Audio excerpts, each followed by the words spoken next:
요한복음 2장 19절에서 21절에 이렇게 기록이 되어 있습니다. 예수께서 대답하여 가라사대 너희가 이 성전을 헐라 내가 사흘 동안에 일으키리라. 유대인들이 가로되 이 성전은 46년 동안에 지었거늘 내가 3일 동안에 일으키겠느냐 하더라. 그러나 예수는 성전된 자기 육체를 가리켜 말씀하신 것이라. 이 말씀이 보여주시는 것은 이스라엘 백성들이 조석으로 제사드리던 예루살렘 성전은 주님의 몸을 가리켜 왔다는 사실입니다. 성전의 주요 제도, 성전의 기명이라든가 또는 역할, 오늘 우리 시대에 어떤 관련이 있을까 하는 점을 말씀을 드리겠습니다. 그리스도께서 이 땅에 오시기 훨씬 전인 구약의 시대 때는 메시아 오시기 전이었지만 여러 가지 이제 예표적인 예수님에 관한 사건들을 하나님께서 많이 보여주셨습니다. 그래서 비록 주님이 오신 때는 아니지만 구약시대 그리스도인들 또 이스라엘 백성들은 장차 오실 메시아에 대해서 이제 기다리고 또 복음에 대해서 접할 수 있는 간접적인 그런 사건들을 보게 되는데 그 중에 이제 하나 예를 들어보겠습니다.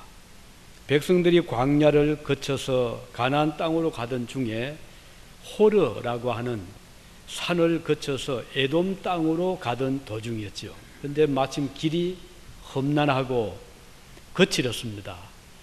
그러다 보니까 사람들이 피곤한데 길은 또 험하고 그래서 탄식 소리도 이제 나오게 되지만 누군가 입에서 이 원성이 나오게 됩니다. 왜 우리를 하필이면 이런 험한 길로 우리를 가게 하는가? 그러자 이심전심으로 그런 생각들이 그래서 백성들이 다들 힘들어하는 차에 누군가 입에서 그런 말을 할 때 거기에 사람들이 같이 동조를 하게 됩니다. 우리가 이 인간관계가 참 그렇잖아요. 웃음도 속히 전파되지만 슬픔도 쉽게 전달이 되는 것을 보는데 특히 이제 이 원망, 불평도 그래요. 그래서 어떤 사람이 원망하면 그게 또 옆에 있는 사람에게 전달이 되고 이게 집단적인 하나의 불평, 원망으로 또 비화할 수도 있기 때문에 우리가 교회 생활에 이 점을 참 조심하고 삼가해야 될 것입니다. 그들은 드디어 하나님을 원망하기 시작을 합니다. 그리고 하나님의 종 모세에 대해서도 원망의 화살을 돌리게 되었죠. 그동안 누렸던 각종 하나님의 은총을 다 잊어버리고 눈에 당장에 보이는 그것만 가지고 불평하고 원망을 한 것입니다. 그들의 눈에는 거친 사막밖에 보이지 않았습니다. 민수기 21장 4절에 보면 어찌하여 우리를 애굽에서 인도하여 올려서 이 광야에서 죽게 하는고 이곳에는 식물도 없고 물도 없도다. 우리 마음이 이 박한 식물을 싫어하노라 하는 기록이 나옵니다. 그들은 광야에서 죽는다고 생각을 했거든요. 먹을 식물도 없다. 또 기껏해야 이거 맛도 없는 박한 식물 이렇게 말했죠. 이 박한 식물이라는 단어를 영어 번역으로는 this miserable food, this miserable food 이렇게 표현하고 있거든요. 이 miserable이라는 이 단어는 비참하고 또는 초라하고 볼품이 없는 즉 형편없는 먹을거리 이런 뜻입니다. 이 백성들이 선택한 단어는 아주 기가 막힐 정도로 그들이 입에 넣고 씹을 수도 없는 그런 음식을 기껏 우리에게 주는 것밖에 더 있느냐 이런 뜻이거든요. 그러면 과연 그들이 그동안 광야에서 먹어왔던 음식이 그런 아주 미저러블한 음식이었던가? 사실 그들이 농사를 지은 게 아니었잖아요. 뭐 야채를 심은 것도 아니고 과수원을 가꾼 것도 아니고 그들은 매일 아침 일어나면 하늘에서 서리와 이슬 같은 것이 내려왔을 때 그것을 거두어서 집에 와서 먹는데 그게 바로 만나였어요. 얼마나 맛이 있었던지 꿀을 섞은 과자 같았다 그랬거든요. 이걸 날 것으로 먹어도 좋고 삶아 먹어도 되고 구워 먹어도 되고 자기 취향 따라서 먹을 수 있는 그런 아주 맛있고 종합 영양제라고 하죠. 요즘처럼 좀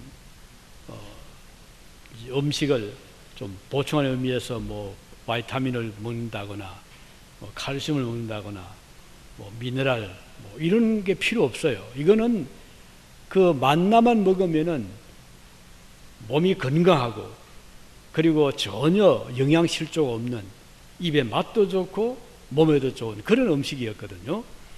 그럼에도 불구하고 이 백성들이 그걸 다 잊어버렸어요. 이제 배부른 소리 하는 거죠. 또 저녁에는 어땠습니까? 하늘에서 이 새들이 진영 쪽으로 쫙 날아와서 내려앉습니다. 날 잡수시오 하면서. 그럼 나가서 이제 새를 매출하겠죠. 잡아서 요리해서 먹으면. 자, 아침에는 맛있는 떡을 먹고, 저녁에는 고기로 먹고, 전혀 불편이 없음에도 불구하고 이걸 다 잊어버리고 백성들은 원망에 원망을 더하다 보니까 나중에는 진짜로 굶은 것처럼 아무것도 먹지 못한 것처럼 그 착시 현상에 빠져들게 된 것입니다. 만나란 그 뜻이 뭐죠? What's this? 이게 뭐냐? 그 뜻이 만나란 말입니다. 너무 처음에 신기했어요. 너무 좋아했고. 그런데 얼마 못 가서 실정을 느꼈잖아요. 우리 신자들이 실정을 쉽게 느끼면 참 시험에 그 믿음 생활에 힘들 때가 있어요. 즉 하나님의 은혜를 쉽게 잊어버리지 말도록. 그래서 우리 성경에 보면 잊지 말아라 하는 말씀을 많이 기억합니다. 기억해라, 기억해라. 무엇을요? 하나님의 말씀을 기억하고 하나님의 은혜를 기억하고 하나님의 축복을 잊지 말고 기억해라. 이렇게 거듭거듭 말씀을 하고 있습니다. 그들은 이렇게 원망을 하자 하나님이 기뻐하실 리가 없죠. 그래서 하나님께서 이대로 가서는 안 되겠잖아요. 그래서 이제 하나님이 이제 좀 백성들에게 손을 보시는데 뱀을 보냈습니다. 갑자기 없던 뱀이 여기도 나타나고 저기도 나타나는데 얼마나 무서웠겠습니까?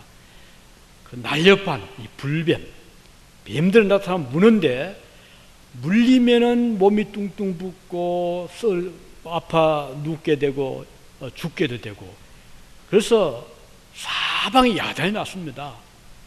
오늘 제 집에서 뱀이 물렸다더라, 제 집에 뱀이 나타났다더라. 이 뱀 때문에, 뱀 소동 때문에 전 이스라엘 그 진영들이 벌집 쑤신 것처럼 아주 야단이 난 것입니다. 민수기 21장 7절에 보면 백성들이 그제야 정신을 차립니다. 뭐라고 했는가 하니 우리가 여호와와 당신을 향하여 원망함으로 범죄하여 싸우니 여호와께 기도하여 이 를 우리에게서 떠나게 해 주십시오. 이런 요청을 합니다. 모세는 이 백성들의 말을 듣고 하나님 앞에 기도합니다. 하나님, 이 백성들을 살려주십시오. 이 백성들을 용서해 주십시오. 모세의 기도를 들으신 하나님께서 모세에게 말씀하시죠. 그래요. 그러면은 네가 구리로 뱀을 만들어라. 그렇게 해서 장대에 매달아서 높이 세워서 모든 진영 사람들이 멀리서도 볼 수 있도록 해라. 그래서 모세가 빨리 구리를 녹여가지고 이 불뱀 형상으로 구리로 뱀을 만들어서 장대에 높이 매달아 진영 가운데 꽂았습니다. 그리고는 여러분이여 이 장대 위에 있는 구리뱀을 보시오. 뱀에 물린 자들을 다 나와보시오. 집에 있지 말고 나와서 보시오. 하고서 사방 이제 사람들에게 알리게 했습니다. 그랬더니 뱀에 물려서 누워있던 자들, 신음하던 자들, 죽어가던 자들이 기어 나와서 그 뱀을 보는 순간 놀랍게도 즉시 그 뱀의 도끼가 사라지게 되고 부기가 빠지게 되고 회복이 된 겁니다. 그런데 그 중에 일부는 끝까지 뱀 본다고 날 리가 있느냐, 그런 소리 하지 말아라. 그러다 결국은 고침받지 못한 자들도 물론 있었지만 대부분 사람들은 그것을 보고 이제 구원을 받게 된 겁니다. 요즘 파머시, 미국에 또는 뭐 한국도 그렇죠. 유럽도 그래요. 그 이 로고 이 표시가 뭔가요? 그 뱀이잖아요. 여기서 나온 그리고 상징적인 약국에 대한 상징이거든요. 자, 그럼 이 뱀, 이건 뭘 의미하는가요? 당시에 백성들은 무슨 뜻이 몰랐지만 나중에 이제 그 뱀이 상징하는 것은 장차 이 땅에 오셔서 우리의 죄, 우리가 원망뿐이었습니까? 불신앙의 죄, 교만의 죄, 또 배신의 죄, 온갖 죄로 죽어가던 우리들을 우리 하나님이 살리시기 위해서 나무 십자가에 못 박혀 높이 달리신 그리스도. 그래서 이 구리뱀은 장차 오실 예수 그리스도를 보여주는 예표적인 복음을 상징하는 것입니다. 이와 같은 구약의 여러 사건들이 반석에서 물이 나오는 것도 반석 대신 그리스도께서 십자가에 죽으심으로 생수를 부여하신 반석 대신 그리스도, 또 고쳐주시는 불뱀으로 나타나신 그리스도, 만나 생명의 떡으로 오신 그리스도, 이 주님을 나타내는 사건들이 구약에 무수하게 많습니다.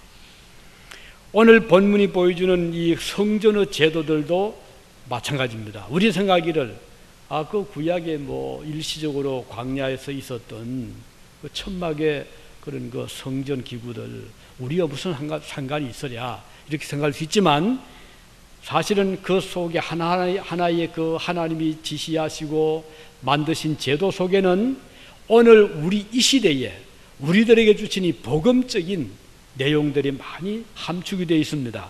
1절에서 11절까지 보면 분향단, 향단을 하죠.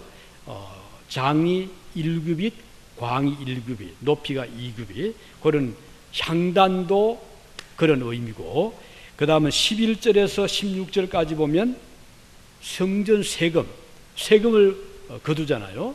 그리고 17절에서 21절까지 보면 물두멍이 나오고요. 22절에서 33절까지 보면 관유, 머리에 이제 기름을 붓는 관유. 마지막으로 34절에서 38절까지는 하나님께 드릴 각종 향품에 대해서 말씀하거든요.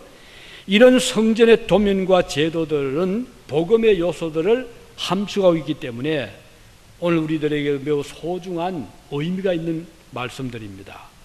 주님이 세상에 오신 것은 율법을 폐하러 오신 것이 아니고 율법을 완전하게 하려 함이다, 이렇게 말씀하셨잖아요.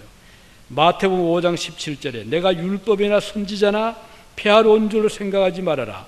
폐하러 온 것이 아니요 완전케 하려 함이로라, 이렇게 말씀하고 있습니다.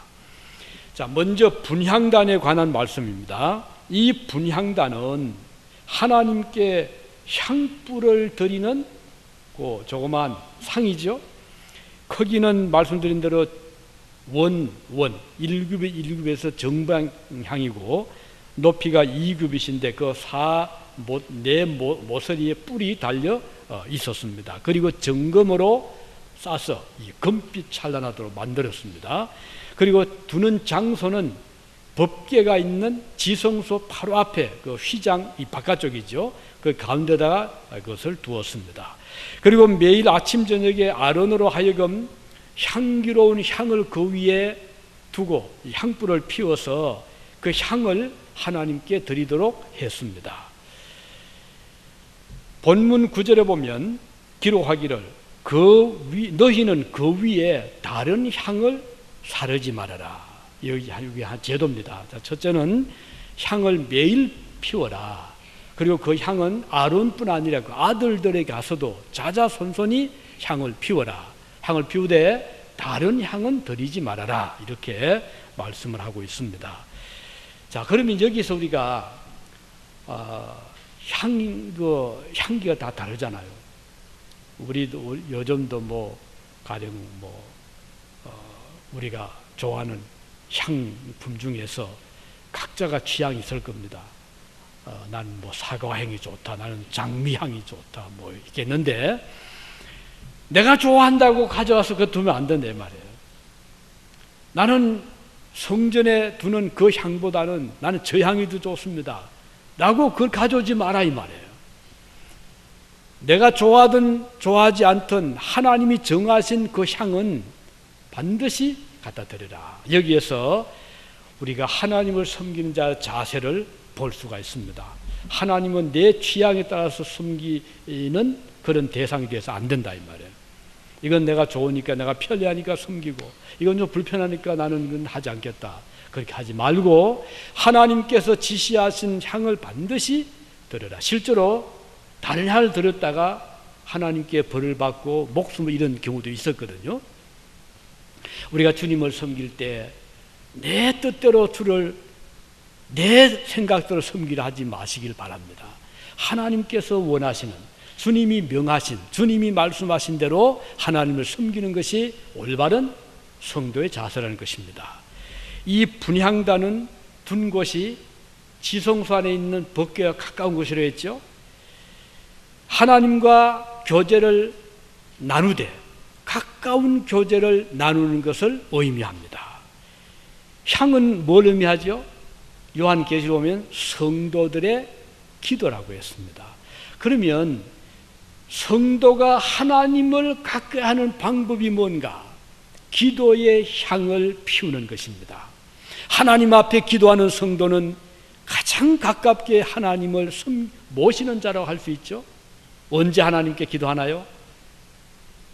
이른 아침 또는 낮 또는 저녁 24시간 우리 성도는 끊임없이 하나님과의 교제를 가지며 살아가는 자들입니다. 마치 성전 안에 향불을 두어서 매일 하루도 빠지지 않고 아침 저녁으로, 그리고 아론 당대뿐 아니라 그 아들들, 그리고 그 이후로 자자손손이 향불을 끄지 말고 피워야 하듯이 성도와 하나님과의 관계는 이 기도라고 하는 교제를 통해서 가장 가깝게 하나님과 섬길 수, 가까이 할 수 있는 그런 길을 이 향단을 통해서 우리에게 주신 것입니다. 요한계시록 8장 3절에서 5절에 보면 또 다른 천사가 와서 제단 곁에 서서 금향로를 가지고 많은 향을 받았으니 이는 모든 성도의 기도들과 합하여 보좌 앞 금단에 드리고자 함이라. 향연이 성도의 기도와 함께 천사의 손으로부터 하나님 앞으로 올라가는지라. 우리가 생각하는 기도 하나님 들으실까? 듣습니다. 하나님은 성도의 기도를 어떻게 듣는 거 아니? 향을 맡으시듯이 그렇게 기쁘게 우리의 기도를 들으시는 하나님이십니다. 우리가 때로 어려울 때도 하나님은 귀를 기울이시고, 우리가 즐거워할 때 귀를 기울이시고, 그러니 얼마나 좋습니까? 하나님 내 부족한 기도를, 내 연약한 기도지만 주님은 매일같이 여러분의 기도를 듣기를 원하시는 것입니다.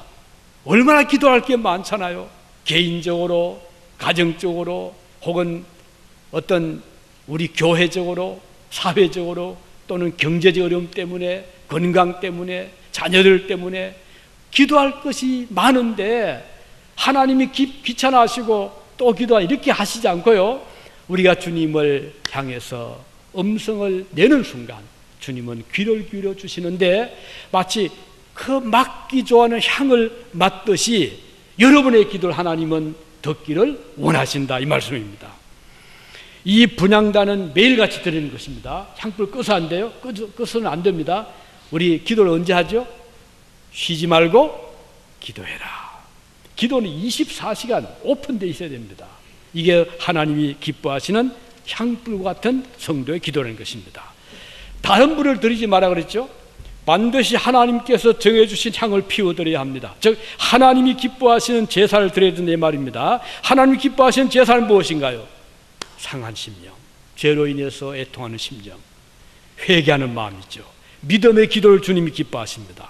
하나님은 반드시 그리스도의 이름으로 기도하는, 주님의 공을 의지해 기도하는, 그러니까 내 공로 때문에 기도하는 것이 아니라 예수님의 공로, 주님의 은혜를 의지하면서 기도할 때 하나님은 기쁘게 들으시는 것입니다. 오늘날 그리스도인들 중에는 기도의 대상을 하나님 외에 다른 신을 두는 자들이 가끔 있습니다. 이건 다른 향을 드리는 거거든요. 기도 대상을 바꾸면 안 되죠. 가령 나는 어떤 성자를 좋아합니다. 사도 바울을 나는 너무 좋아해요. 나는 바울에 기도하고 싶다 해서 그분에 기도할 수 있는 게 내 마음이잖아요. 그러나 성경은 기도의 대상은 오직 한 분이신 하나님밖에 없어요. 하나님 외에 다른 어떤 성자도, 어떤 성인도, 어떤 다른 신도 기도의 대상이 되어서 안 됩니다. 산에 가서 물 떠놓고 산신을 빈다? 이건 다른 향을 드리는 거 마찬가지네 이 말입니다. 바다에 가서 용왕을 보고 기도한다? 이건 다른 향을 드리는 거 마찬가지예요. 주님이 기뻐하지를 않는 것입니다. 가톨릭 교인들은 그렇게 많이 하거든요. 그래서 성자상을 쫙 세워놓고 오늘은 이 성자는 특별히 이런 기도를 드릴 대상이다. 예를 들면 요셉, 예수님의 아버지, 그분 카펜터 되면 집도 고치고, 그래서 우리 집이 망가졌는데 저걸 위해서 기도하는 누구한테 기도할까? 보니까 요셉이다. 요셉한테 기도한단 말이에요. 우리 아이가 지금 아픕니다. 어머니 같은 심령 가진 분이 누굴까? 마리아다. 마리아 기도한단 말이죠. 좋을 것 같죠? 이것은 다른 불을 드리는 것과 마찬가지라 이 말이에요. 우리는 기도에 대해서는 오직 한 분이세요. 우리가 집이 망가졌던 아이가 아프든 상관없어요. 하나님은 모든 우리의 기도를 듣기를 원하시는 것이에요. 내가 좀 머리가 좀 좋겠다. 지혜의 왕 솔로몬 기도하자? 아닙니다. 지혜의 근본은 하나님이시거든요. 하나님 기도한다는 거예요. 다른 향을 드리지 마라 이 말씀이에요. 다음 두 번째 성전 세금이죠. 성전세. 이건 뭔가요? 20세 이상이 되면 남녀 불문하고 머리수 따라서 두 사람이면 한 세겔, 한 사람이면 반 세겔, 각각 반 세겔씩을 내도록 되어 있어요. 우리 예수님도 부정하지 않았죠? 오늘 유대인들이 주님께 와서 우리가 세금을 내야 됩니까? 물었을 때 하나님의 것은 하나님께 내고, 그건 성전세입니다. 가이사 것은 가이사에 내라. 주님 말씀하셨죠.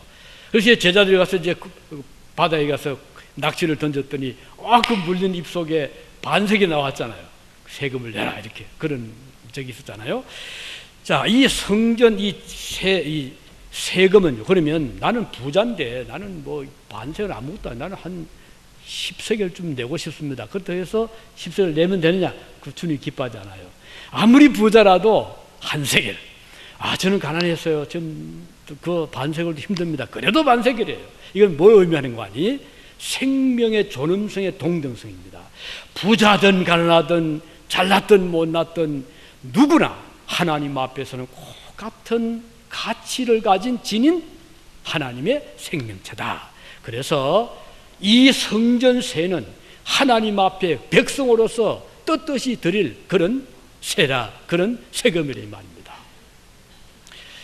그래서 이 성전세를 드리는데 이 성전세는 다른 의미로서는 하나의 responsibility, 책임의식입니다. 하나님 앞에서 책임을 다하는가. 그 성전세를 거둬가지고 어떻게 해요? 성전 수리할 때도 쓰고 또 뭐 필요한 기구를 또 장만하기도 하고. 그래서 백성들이 낸 그 세금을 모아서 성전을 항상 관리하겠다 이 말이에요. 오늘 그리스도인들은 하나님의 교회, 주님 나라 위해서 책임을 지는 자들이에요. 하나님이 하늘에서 매일 한 달 한 번씩 돈 봉투를 내려주시는 게 아니거든요. 우리 교회는 저와 여러분들이 땀 흘려서 하나님 앞에 책임을 가지고 주님 앞에 드리는 헌금을 통해서 교회가 이렇게 유지가 되는 거예요. 하나님께서 우리에게 빈손으로 오지 말아라 라고 하실 때 너희들은 책임이 있다. 하나님 앞에서 백성으로서의 책임이 있다 이 말입니다. 그래서 보세요. 신명기 16장에 보면 너희 중 모든 남자는 1년 3차 곧 무교절과 77절과 초막절이 내 하나님 여호와의 택하신 곳에서 여호와께 보이되 공수로 빈손이죠. 빈손으로 여호와께 보이지 말고 각 사람이 내 하나님 여호와 주신 복을 따라 그 힘대로 물건을 드릴지니라. 그러니까 이것은 성도들의 리스폰시빌리티입니다. 하나님 앞에 나올 때 아무런 준비 없이 그냥 달려오면 뭐 어떻게 할 수가 없잖아요. 그래서 바울은 내가 갈 때 황급하게 연보하겠다고 하지 말고 미리미리 준비를 해서 내가 갈 때 연보하게 해라, 그런 말씀한 적이 있었잖아요. 우리가 그래서 주일날 교회 나올 때는 자녀들에게도 그래요. 교회 가는데 막 나가는데 야, 너 헌금 있나? 없어요.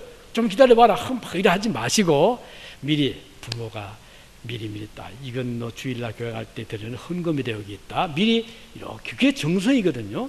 또 우리 쪽 마찬가지예요. 그래서 항상 적어도 주일 오기 전에 깨끗한 마음으로, 깨끗한 돈으로, 깨끗한 봉투에다가 준비하면 그 정성을 주님이 얼마나 기뻐하실까요?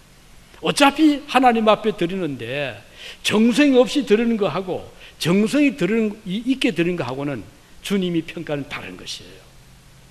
그것은 액수를 말하는 게 아닙니다. 정성입니다.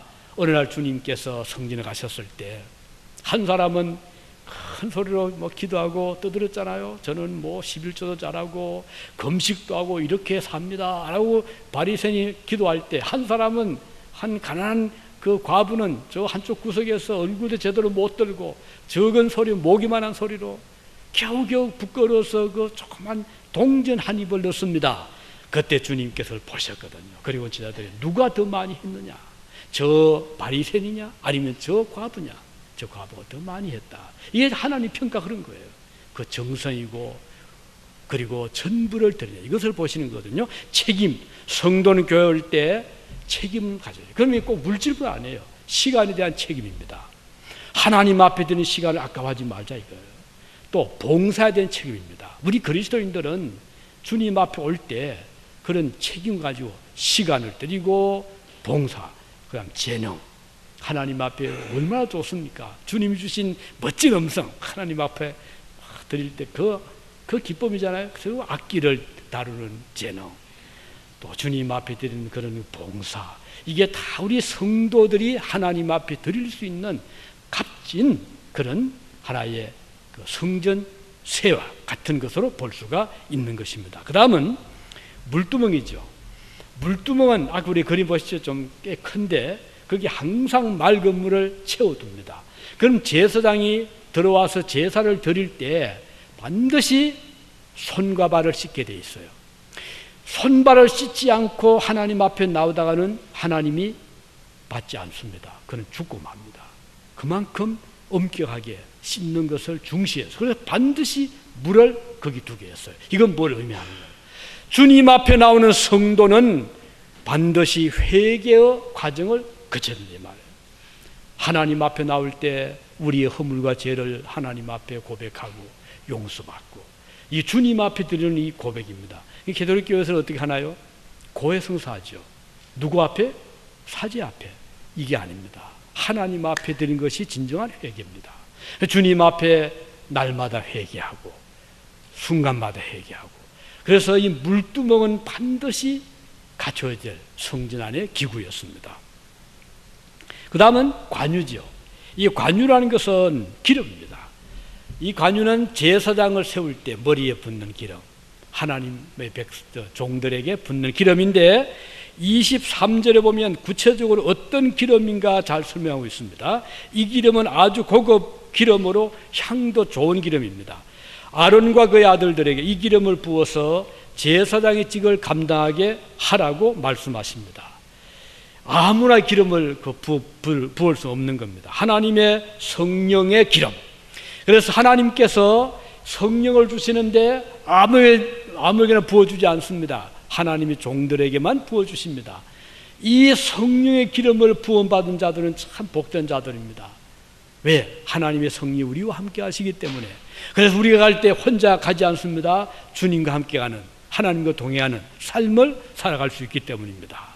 성도의 마음속에는 성령이 거주하시기 때문에, 하나님의 영이 충만히 임재하시기 때문에 하나님께서 그를 주관하시고 이끌어 가시는 것입니다.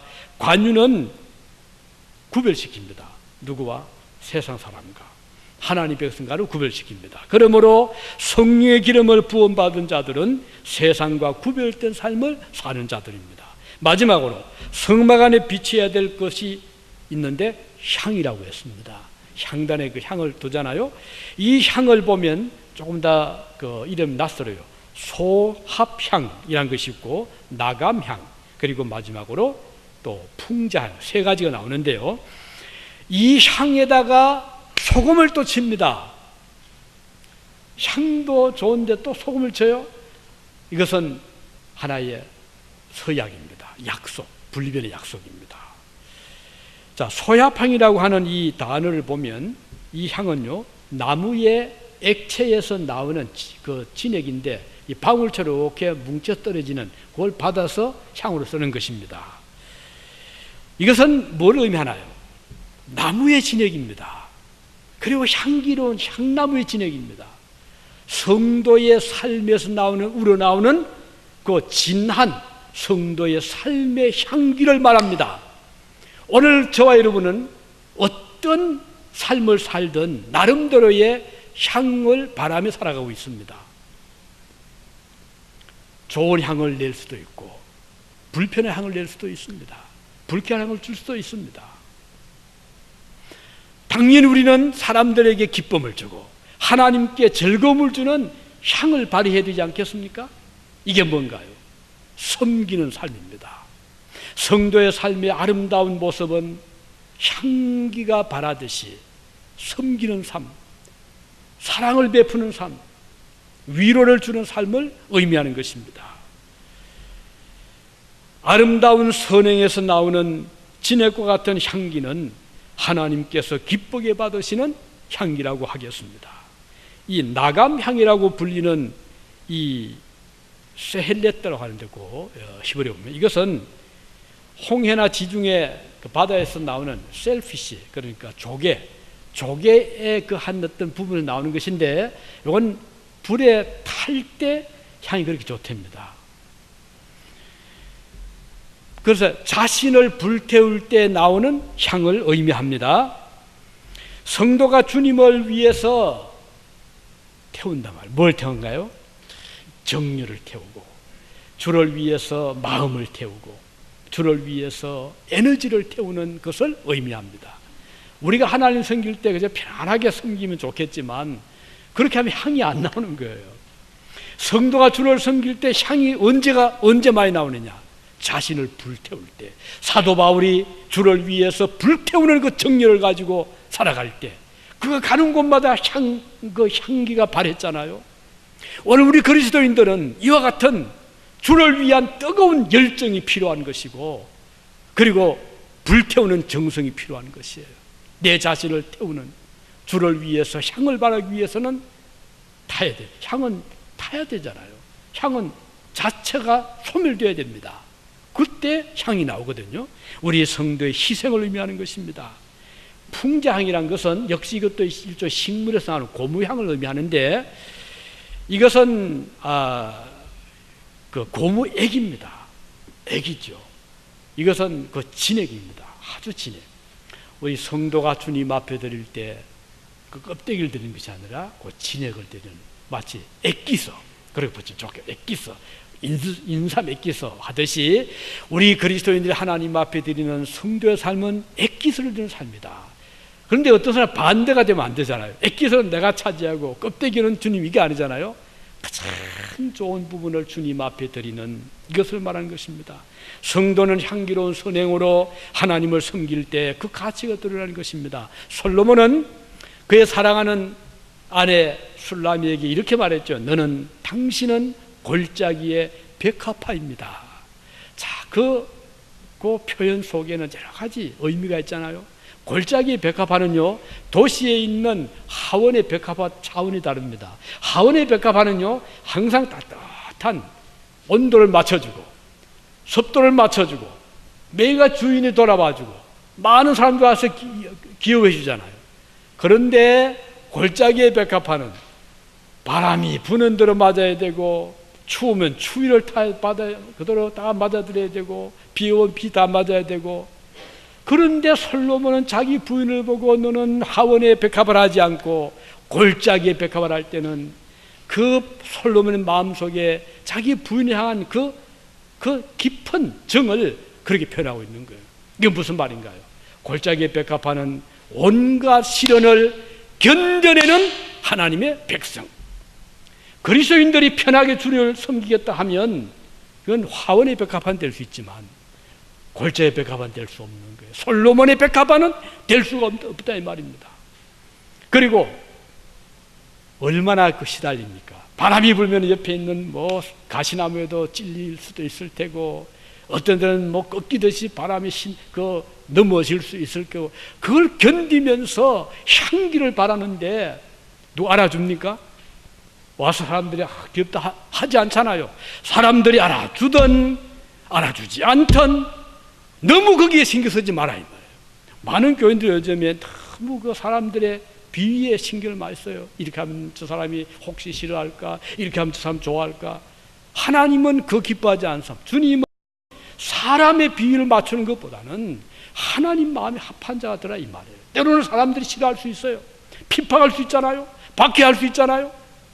그럴 때도 향기를 바라는 것이 성도자세라 이 말이에요. 그래서 우리는 이 골짜기의 벽화파 같은 존재가 되기를 바라는 것이에요. 사람들이 비난해도 그 믿음 지켜나가는, 가난해도 그 믿음 지켜나가는, 실패해도 그 믿음 지켜나가는, 핍박을 받아도 믿음을 저버리지 않는, 이것이 바로 골짜기의 백합화 같다 이 말이에요. 향을 발휘하는. 그래서 성전 안에는 이런 하나님이 원하시는 그 향을 항상 둬야 된다 이 말이에요. 오늘 우리 중앙교회가 뭘 자랑하겠습니까? 자랑할 게 뭐가 있어요? 아무것도 없지 않습니까? 제가 잘난 것도 아니고, 그러나 한 가지, 주를 위해서 내 자신을 진액을 짜서 주님 앞에 드리겠나이다. 이런 새벽을 깨우고 내 모든 정성을 들여서 하나님 앞에 향을 발하겠나이다. 이것이 있다면은 주님은 다른 거 보지 않습니다. 그래, 내가 너를 보고 있다. 이런 자들이 되기를 바라는 것입니다. 기도하시겠습니다.